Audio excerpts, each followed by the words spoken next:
Bir vaqtlar ijara yurib yashardim. Qo'lim qisqa, orzularim esa osmon qadar baland edi. Ba'zan ro'zg'orga pul topishning o'zi katta muammo bo'lib qolardi. Ijaraga olingan uydan boshqa uyga ko'chishlar, qiyinchiliklar, yetishmovchiliklar jonimga tekkan paytlar ko'p bo'lgan. Shunday kunlarning birida dardim ichimga sig'may, dilimdagini tilimga chiqarib yuborganimni bilmay qolibman. Qachon mening ham o'z uyim bo'ladi? Qachon men ham odamlarga o'xshab xotirjam yashayman?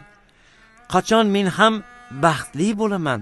Shunda biznikiga mehmonga kelgan onam mehr bilan qarab, "O'g'lim, xafa bo'lma.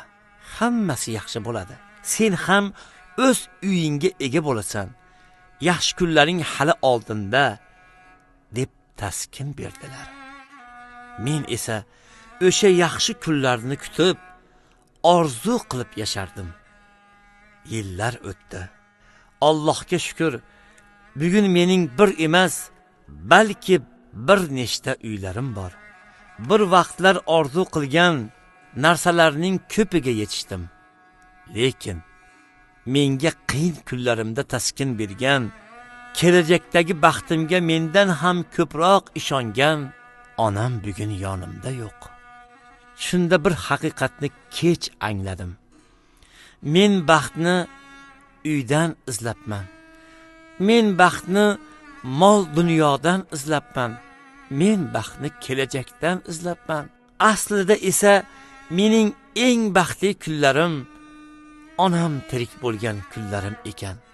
Mening eng boy kunlarim onamning duosi bor kunlarim ekan.